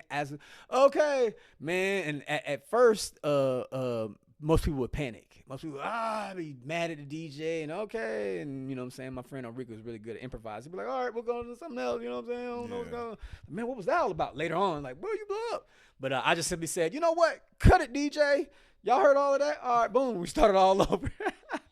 And got it through. But speaking of old school, I usually, when I perform, I usually just me and the beat and the mic, and which is totally different than today's performance. Today's performance will play the whole song.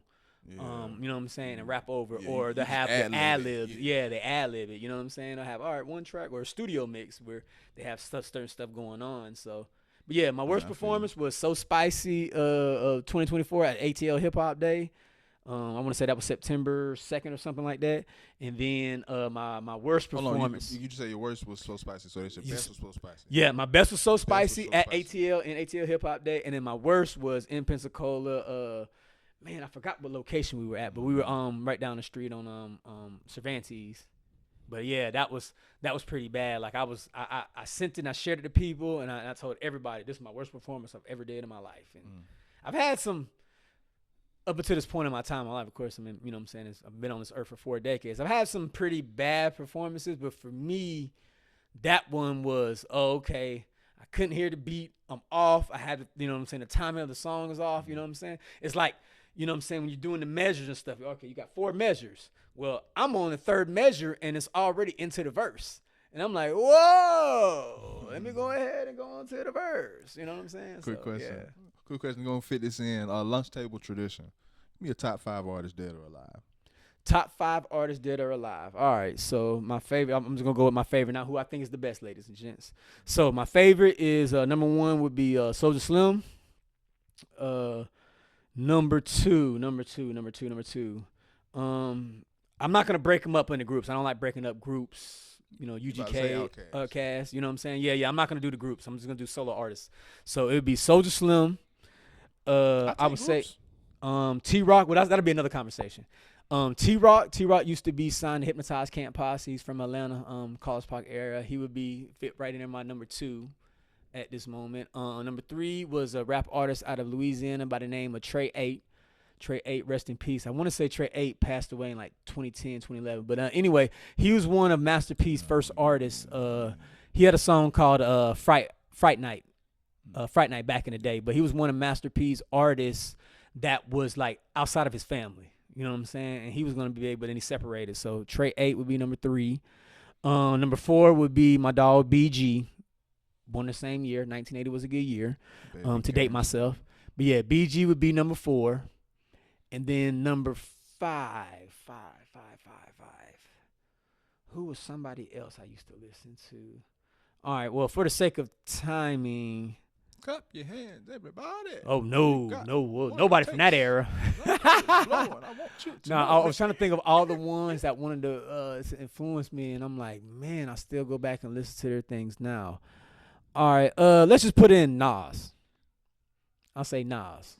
Like you fuck with him, or you just putting him in there? No. Nas. If Nas makes my top 10 of greatest all time, like top 5 of greatest all time, or salute. You know what I'm saying? Like Nas will, and he only like, getting better, man. Yeah. If we had to, this was just my favorite, my most influential top 5 of all time. Busy. Right? Nas still get I rank Nas over Jay-Z. Nas Jay-Z has accomplished everything. Everything's subjective, but Nas still get busy. As far as the lyrics, I give it to Nas. I like more Jay-Z songs overall, but right. Most people would because Jay-Z has more of a catalog. You know what I'm saying? Exactly. It's like I got 1,000 songs and Nas has like 200 songs. Not that those numbers are correct. Yeah, but it just depends. It just depends on how Nas is coming. Because you put on Life's a Bitch. I'm there because of AZ, not Nas. Yeah. Well, it was funny. At one point in time, I like AZ more. AZ could have easily made my top 5 favorite. Like AZ is one of the people that, because I didn't think about the East Coast right now. I was like, I went West Coast, and I was like, subjective, dog. Right. I mean, and it fluctuates. That's why that question is so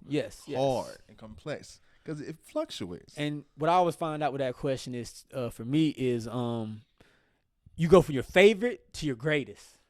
Like who you think is the greatest, because when you come to the greatest, now you got to do sales, you got to do influence, and then when you think of all that, 5 ain't enough. Right. That's why that question is so hard. Right. Well, it was funny. We'll come back another time. No, go ahead. See, No. With that, let's actually dive into your particular music. Well, okay. What's your favorite song that you've done thus far? Because I have mine. I think I mentioned it already. My favorite. Now that is a tough question. Now, I'm not gonna lie.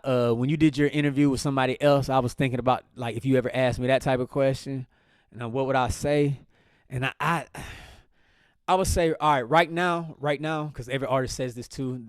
It's always like their newest song, or their latest song, or their current song. Or the next song. Yeah, or the next song that, you know what I'm saying, they're trying to plug in. And I do have those songs, but right now I would say Activator. Activator, like, seriously, is my like, it's. Not lyrically, because I'm not doing anything like fantastic on there to make it go, whoa. You just having fun. Yeah, but it's my biggest song. The kids love it.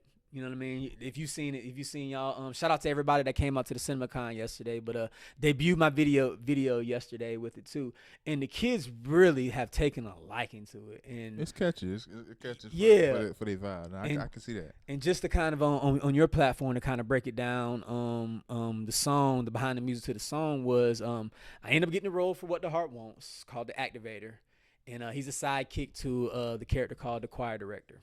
Go behind the choir director with a prop. If you haven't seen the movie, please go and watch it. We're at 500,000 streams, independently owned, independently shot, filmed here in Pensacola. Long story short, shameless plug. Do your thing. That's what we here for. Yeah, Activator. I tell my family, I tell my parents about what's happening. Like, I just got this role, I can't believe it. And Rico knows my parents also, so too, we're really tight family. So it's like for them, it was really special. You know what I'm saying? Yeah, it was really special on what he was doing, you know what I'm saying? Like to give me, you know what I'm saying, to give me the opportunity for that role. So I ended up getting the role, and I'm excited to go back in and tell my parents. I think I called a cousin or an uncle or something, head to the studio, working on more material, just with TA. And next thing you know, I really sinks in. I have to dress this character. What is the character going to look like? What is his motivations? Like, oh, now that I've accepted the role, you know what I'm saying, and got the role, now I got to come to the bar with it. I got to come to the, you know what I'm saying, the playing table, so to speak, to it. You know what I'm saying? So anyway, I just was simply talking to myself, looking up stuff. And like I said, the chorus goes, Activator inspired by David Mann. So I just simply said, well, his name is the Activator. Who is he inspired? What's his influence? Started looking up Meet the Browns. David Mann is the name of the lead character. You know what I'm saying? It's not. I forgot. It's Mr. Brown's name of the lead character, but David Mann's name of the real actor. Yeah. So I just simply was on my phone. You know what I'm saying? Just burning the good one, man, for all my 420 people out there. What's up? What's happening? But yeah, I was just burning one, and then next thing you know, I just simply just said out loud, Activator inspired by David Mann. And then my TA looks at me. He's at the mixing board or whatever, his table, the pilot seat, as I like to say in the studio. And he goes, Krook, what did you say? Activator inspired by David Mann. Just 2 more times, man. He started making the beat, and the whole beat got created. What seemed like to me like 5 or 10 minutes. And then we had most of the song written except for the verses. So I just came back with the verses. You know what I'm saying? The verse. So the verse is not very long. But as far as like the popularity, as far as getting the video, as far as a little push to it, I would say right now, Activator is probably my favorite song. But I have other songs where it's just, you know what I'm saying, I'm lyrically there. You know what I'm saying? Like if I was to let people hear it, like, oh, my bars, like So Spicy is one of those songs for me. Oh, you don't think I can spit bars? Oh, I'm from the South. You don't think we can spit? Oh, okay, here. You know what I'm saying? Let people go in with that. But yeah, so far so good. I got questions on Spicy, but really quick, my favorite track that you sent me or that I've heard thus far is, of course, These Stars. In my opinion, of course, as far as particularly as far as what you're selling or what your selling point is when you, of course, network yourself. In my opinion, as far as or selling yourself as an actual artist, an actual rapper, the key selling point, if you want to get someone's attention quick and have them actually take you seriously, okay, this man really is an artist, a rapper, and everything. Like because like you said, we're Activated. Yeah, it was fun, it's catchy, the kids is popular, yes. But as far as like, I feel like a good selling point, as far as like say you're on a set list, you gotta perform These Stars. If anybody haven't listened to it, that is the track. I think These Stars is the selling track. Thank you, Sabo, for saying that. Man, I want to perform These Stars so bad because it ended up in the Sacred movie. You know what I mean? It was a small part of the movie, but big part for artists. Artists like myself dream of all day of getting a placement. Mm-hmm. So a placement could be a commercial, a video game, a movie, a TV show. And for me, that was my first placement. And it was funny because I know Rico had asked, how's my life changed and stuff about different things last night. But that's one of the things for me as an artist is I have two songs and films that we have. You know what I mean? So Sacred was like that first one. And shouts out to Niecy J if she sees this, Shanice Johnson. But yeah, she was singing on the chorus to it too. But I actually had that song put in myself in the archives, and you know what I mean. So yeah. I just let Rico listen to it during the implementation of the music, and man, he put it out there too. So many people love that song. But right now, I just kind of I haven't heard from my homie Nisio in a while. But I would love to have either her perform it or somebody else right now to perform it. Yeah, R&B. You know what I'm saying? So I've been waiting to perform that song so much. So I'm glad that you said that too, because I would love to just see the crowd reaction, because that song for me was just a lot about like perseverance. You know what I'm saying? Powering through everything. You know what I'm saying? But then the way that she sang it, and I kind of ghostwrote and wrote that whole lyrics and stuff like that too. Yeah. So the original song I sang it myself, and I was like, I write a lot of like R&B stuff, and I hear a woman, certain lines, certain phrases, bars that I write. I'm like, a woman would fit good for this. And it happened to be I found an ECJ, and you know what I'm saying. Now you listen to it. So I'm glad Lunch Table 850, man, fulfilled to play the song every time, bro. I got three more segments. That I would love to get out. Cool. We cut it on time. I ain't gonna lie. We a little over, but I want to get these segments out. Let's try to condense these last 3 segments. You rocking with the Krook. Really quick, in reference to, you said so spicy, in reference to your verse, you got a lot of comic book references. You know what I'm saying? I peep, okay? You're very in touch with your younger side still. You haven't lost that particular element. Top 5 comic book characters. Top 5 comic book. Number 1, Wolverine. Okay, Logan. Number 2 would be I'm gonna go Gambit. Because Gambit's really could be my number 3. My other number 3, which is another X-Men, is You just love the X-Men. Archangel. Yeah. I'm an X-Men guy. Yeah. X-Men. If you think about the X-Men saga, well, let me see my 4, and I'll get into the X-Men saga. My fourth superhero would be let's go DC. Who's the big one I love in DC? I guess we just have to be Batman. You know, Batman's a lot of people's favorite because he just doesn't have no powers. But he's around here with superheroes every single day, surviving, you know what I'm saying? Living and actually being a big part of them winning. So I would say that, you know what I'm saying, as far as somebody who doesn't have superhero powers, in my top 5 would be Batman. And then number 5, I would have to say Spawn. And Spawn is usually my number 2, but I didn't think of Spawn right away. But yeah, so just to round that off, it would be Wolverine number 1, Spawn number 2, number 3 would be Gambit, number 4 would be Archangel, and number 5 would be Batman. Let's go back to when you actually, like you say, in school meeting Elrico, man, and how y'all relationship cultivated into what it is today. Well, like I said, going back to Helen Cairo just got built in I guess I'm on a platform I can actually say this now. So we had a Helen Cairo Elementary School, and as I mentioned before, anybody that didn't watch this, it was myself, Elrico, and our teacher, Mrs. Jones. We were the only 3 melanated, you know what I'm saying, people in the class. Everybody else didn't have any melanin. So it was really rough for me because I was by myself for that first part of the semester as far as student my age, and Miss Jones took her like, okay, we understand we're the same ethnic background, but I'll look out for you as best I can, but mainly you're gonna just have to make friends. So, up until that point in time, I had maybe 1 or 2 friends, but Rico like really hit it off, and our parents really hit it off because of the religious aspect and being Christians and everything. And so we did a talent show. Next topic. Yeah, we did it now. Yeah, we did a talent show, and next topic. But yeah, we did a talent show, and Rico was actually a really good dancer. Y'all most don't know Rico could sing really well because his mother was a really great singer, and his aunties, and had him around the church. He has a really great tone and really can carry his notes, really great diaphragm, and he could dance really good. Him and his brother YT were like really good, like the b-boy stuff, and you know what I'm saying, the background dance for all of that the R&B stuff back then at that time with the flat tops, bro. They was on it. New bro. Jack Swing dancers. Yes, they were the New Jack Swing kings. High cardio. Yes, they were the new bro. Hit it. I gotta see it. Yes, at the same time, and right. So we were in the 5th grade, and it was funny too because it wasn't even no camcorders at the time being recorded. So Rico, he hits the New Jack Swing. He does a spin move and hits the splits, comes back up, does another spin move and hits the splits. The crowd goes crazy. Our 5th grade class is going nuts. And then I had to go after that. They were like the only 2 people that look like y'all in the class. We're going to put y'all 2 last. Hopefully you can dunk by the end. Right. No. At the time, for me, I actually have, I don't mind talking about this, but I actually have a disability called cerebral palsy.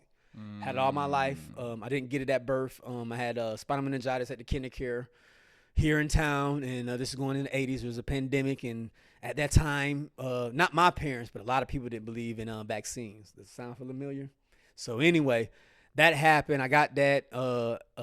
Ended up having a leg brace from the time I was like 1.5 to like 5th grade. At the time I met Rico, Ended up having surgery at the Shriners Hospital in 89, 90. Shout out to the Shriners kids and all the adults now that were Shriners kids and all the people that take their time to donate and work for the Shriners. With that being said, so yeah, by that time, I had got surgery off, and I can't dance now, even though I'm not, you know what I'm saying, like of the effect where I need a wheelchair or. And at the time, I had a leg brace on, so I haven't had a serious case as other people that are in wheelchairs or walkers and things like that. But I've had more than half my life physical therapy and all that stuff to look as well as I look now. So with that being said, though, I had to go after that. I got up there and tried to dance, and there was a one kid, I still remember this to this day. His name was Adam Bailey, and Adam Bailey's looking at with the one loud mouth Karen. He's looking at me dance. He looks back at the group, the rest of our classmates, looks around. He sees Rico, sees the other students, looks back. Anybody can do that. And I was like, I'm doing the Running Man the best I can. And everybody started laughing. And you know what I'm saying? I'm like, oh, they were laughing just like how you was laughing. Man. I'll never forget it. But yeah, that was me and Elrico, one of the best memories and biggest memories I have from us when we first met. So, could do that. Yeah. He did a spin move and then the split. Go do it then, well. Right. And then two more spin moves on top of that too. And just and like it was so easy. Ask him to do anything like that now at our age. Woo. I gotta see it. Oh, he might be able to get it. He was hosting karaoke the day before the CinemaCon. So like my uncle was saying they took off from the free throw line, man. I got. Yeah, you got to see that. Yeah, I got to have that with the footage. Yeah. I ain't saying I don't believe you. I just got to see. But that was. I just got to see. Yeah, you got to imagine us being smaller versions of ourselves. But yeah. So that was like the big memory as far as that. And going back to what I was saying about my first group, people don't know this, but Elrico and YT, all 12 rounds, his brother was part of the first rap group I started also. They were the singers in our group. So I got 2 songs that's on tape with both of them two singing on a track. So like I said, one day when I get everything, you know what I'm saying, situated and convert the small tapes into music, I'm definitely gonna come back and see you again. But for sure. But what else you got? Last question. Well, subject, and this definitely a profound subject. This could have been the first subject. There's a lot of meat on this subject.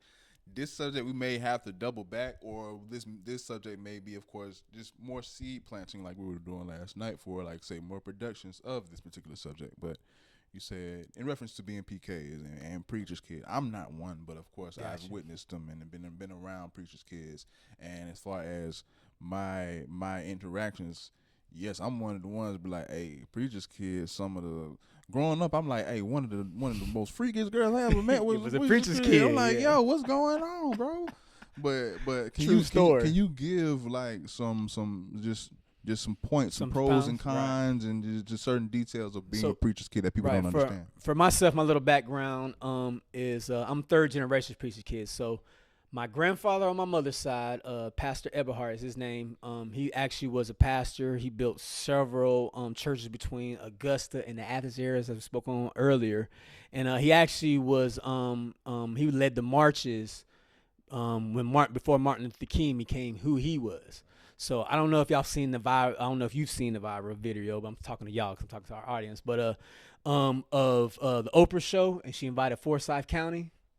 Forsyth, Georgia. So there was a march Martin Luther King did. It was called Forsyth, Georgia, and they marched for equality and stuff like that. Well, my grandpa was part of that march, and they came to get him first. This is back in, you know what I'm saying? You know, that march happened in the 80s, but this was, you know what I'm saying? This is a really serious march, and my grandfather was somebody. So, you know, rest in peace, Pastor Eberhard. Well, my grandmother, his wife, Pastor, her name is Pastor Eberhard too, but Willie Mae, and she was one of the first people, as far as recollection, as far as what I know now, to be a woman behind the pulpit in the state of Georgia.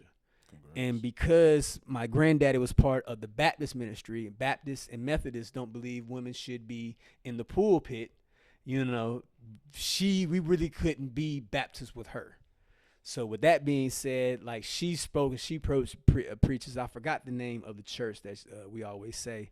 But so anyway, those two in my family were like the first two that I can, as far as I know of, my recollection of being pastors.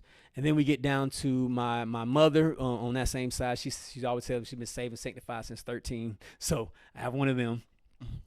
She was birthed from. I love you, mom, if you see this. But and then my father, he became a reverend and a pastor, and maybe had a pastorship when he was in his early 20s when my parents met.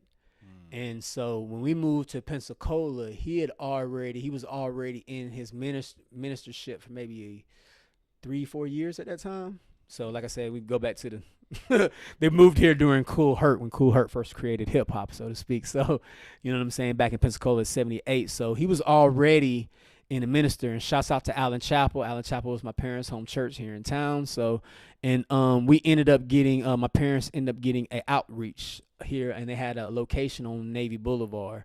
So we ended up starting a basketball team and played in Salvation Army, and that's when we all do all the charity basketball games that for the events that Elrico does sometimes. And we all go back, me, LG, my boy Mike, everybody that you kind of see that's kind of tall. And Elrico considers all his friend, my boy CT. Shouts out to CT, Alex Ennis. You know, we all kind of either did music, went to high school, and played ball. So that being said, not to get too far off the subject, was just kind of my background with being a PK. And I have, on my mom's side, I have 2 other reverends and pastors on that side too, her brothers that are passed away too. So with that being said, it's like there was a lot of not only struggle, but there's a lot of expectations in my family. You're expected to do this without no question. You're expected to do this. I mean, Bible scripture, knowing each scripture, the books of the Bible, and what's, you know, in corresponding order, what they fall in, with this and who's this, and quoting, you know, that actually really, I'm glad that I went through that, because that really made me really tight with Elrico and the Tunstall family. Because the first time I went to Elrico and YT's house and got babysitted by their parents, we had to speak Bible scriptures. Mm-hmm. So they had E went up there first. YT snuck away sometime and went in his room. I think because he ended up going last, but for some reason he was gone. Oh, no, I'm sorry. He didn't come until later. He was coming home from work or something, or cut somebody's hair. So Rico went first, and then I went next, and his mom was looking at me like, I like him. I like his parents, because Rico was like this with it. You know what I'm saying? I forgot what, but it was just like, you know, Ephesians 1:4, and you had to say it. So she just gave me an easy one, or thinking that she was going to be a easy one, or try to test me a little bit. And I actually said it, which was kind of more difficult. And I can't remember if it was Romans or something. And but anyway, just that muscle, that mental muscle is just so important, so important to mold, especially as a young person. And just that retention in some way, just to retain this information. Just molding that in my way. Of course, it wasn't in the house, but we had ways in church, Bible bowls and competitions. And yeah, I competed in all those, but just in general. It also works too. I was saying the same thing as far as memory retention. It also works great too when it comes to comic books, basketball cards, football cards, toys, phone numbers. You know what I'm saying? Phone numbers. You know what I'm saying? It was one point in time we didn't have phones. You feel me? Nothing down. You had to write a pen. You feel me? You had to pen, paste paper. And you knew everybody. I'm going out to the club. Like, yeah. And you actually knew everyone's number by heart. Right. It's so difficult now because you have the error codes. One point in time, Right. You might have your your mom, your dad, your whoever's close to you. Because she ain't never changed her number. Exactly. Your parents, somebody in your family, your grandparents that has never changed your numbers. No matter what to say, when you get in trouble or something's going on, or you want to check on somebody, you know their number. But going back to being a PK, I would definitely say it led to a lot of the great times. But man, being perfect, trying to be perfect, even though you know that there's no such thing as perfect, but you got to be that all the time. You're the pastor's kid. You're the pastor's son. You're the pastor's daughter. You know what I'm saying? You have to be that person all the time. Or you're the choir director, or you're the, you know what I'm saying, the drummer's son or the drummer's daughter. You know what I'm saying? There's a certain level. You're the deacon's daughter, deacon's son. So kind of going back to what you were saying about, lightening up a little bit. A lot of freaky people have been pent up. You know what I'm saying? Because really their parents. Because you just said something.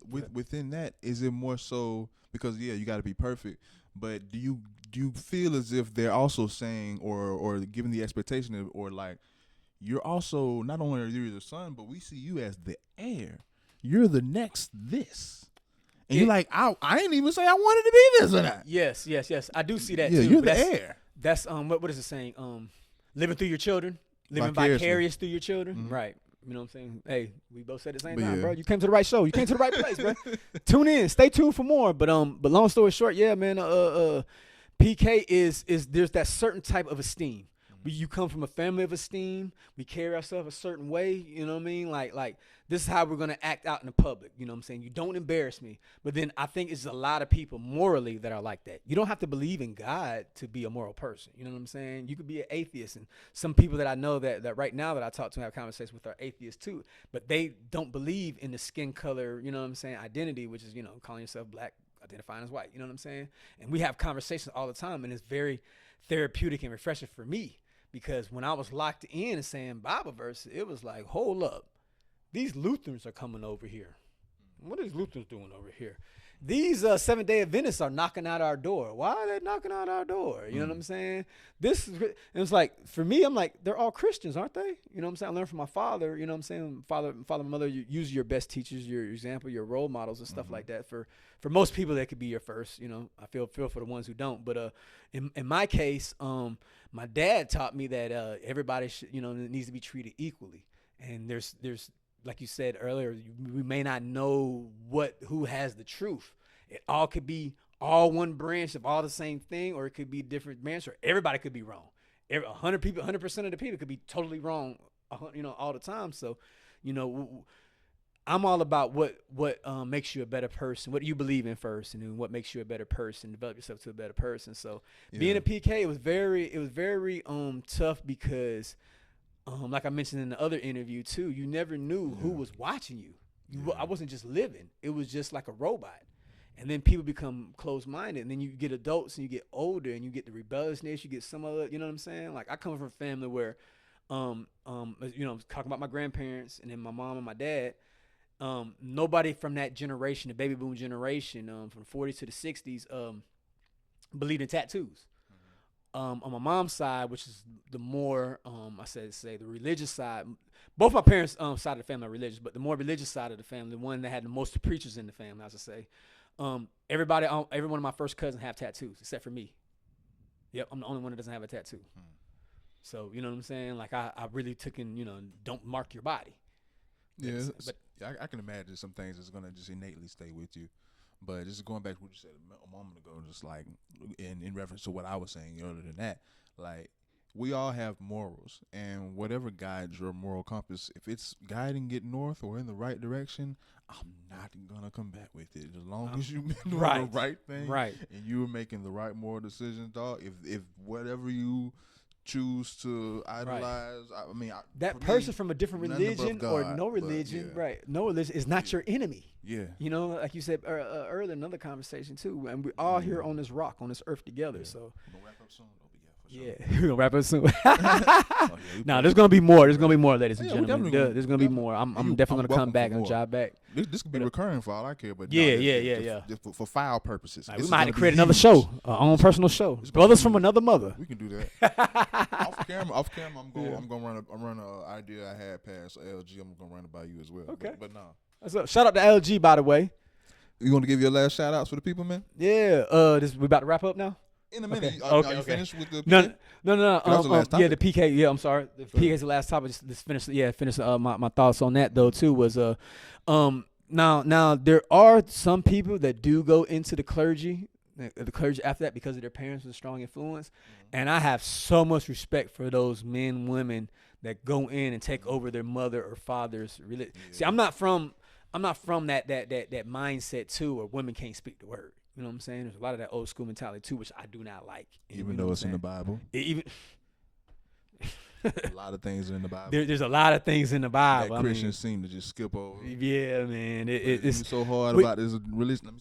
Right. But you're so military minded with this that you're forgetting where the messenger is coming from. You know what I'm saying? The message is coming from too, man. How you so gung ho over this, but you skipping over this? And as far as us being Americans, it's kind of bled over into our politics of where, you know what I'm saying, women fit in with all of that, and where men should fit into all of that, and how we supposed to look at this and that, who's being raised right. But at the end of the day, it's like, if I do believe in God, which I do, you know what I'm saying, he gave us a free will. everybody has free will. Why am I get mad at free will if you want to dress this or love who you love or sleep with who you sleep with or do this or talk this way? You know what I'm saying? Which goes back to your question with the languages too. You know what I'm saying?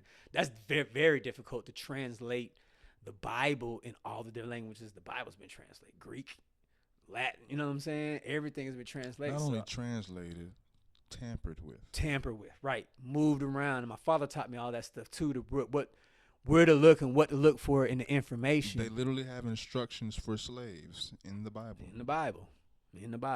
What God want with slaves? Right. Well, be good to your slaves. I mean, like, so the slave and the slave master gets to follow in the king honor. Slaves honor thy master as you would thy God. Man, we could have a whole other show for that. But a man wrote that. Yes, exactly. There is no way a guy. You said that's another episode, but right. stuff that this is lunch table. This is lunch table topic. Exactly. I got you. Anytime. We talk about that all the time. Bro. Yeah. So. Now can you give your shout out? Right. All right. Well. First of all, shout out to all the cast and crew members from the movie What the Heart Wants. We just heard the numbers from yesterday's event. Oh, I'm sorry. I don't know when you're posting this. Are we live right now? No. Okay. It was funny. I thought we was live. But your phone going off, my phone going off. I'm like, oh, people see us. But anyway, yes. What the Heart Wants. We heard the numbers independently, 500,000 in streaming and more. So that was huge. It was the second movie after Sacred. Shouts out to all of the cast and crew members from Sacred. Shouts out to everybody that came out last night. You know what I mean? I know this was a little bit supposed to be about my music and me getting out, but had such a great time. Savo was there doing interviews and stuff too. So, I mean, like, I'm looking forward to, more interviews, more TV, more film. I mean, I got music coming along the way. I mean, we just got to keep it rolling, man. And stay positive, stay down, and keep being positive. Yes, sir. Where can the people find you?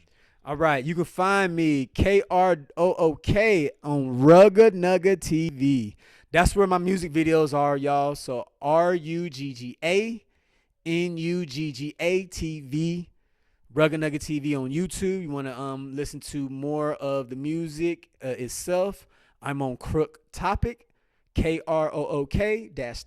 That's on YouTube also. So I give you one for visuals and one channel for the music itself. And if you want to watch the films, you have to go to all the streaming services for Sacred, What the Heart Wants. It's on Tubi. It's on Amazon Prime. Southern Village just started streaming. I'm in that one also. Started streaming on in May. So that's on Apple TV. Please go and check that out. And I can have more shout outs. Shout them out, man. Hey, it's all good. I just got to come back, man. Oh, shouts out to TA. Shouts out to Mrs. Nicole Reeves and her son for performing SpongeBob and Sonic. Shouts out to Noah Lana Henry for playing Dr. Robotnik in my music video. The music video will be dropping. Krook the Activator will be dropping on the Mind of Elrico Studios on YouTube. So stay tuned for that. And the single, if you want to look into Activator, just type in Krook Activator. And the single should pop up on YouTube Music or wherever you get your music platforms. I'm sorry, wherever you listen to your music on platform. Yes, sir. All right, y'all already know who it is, man. Y'all already know where we at. Peace. I've been around the world. Yeah. Two dope boys in the Cadillac. We ain't never been no local jokers. Nigga, we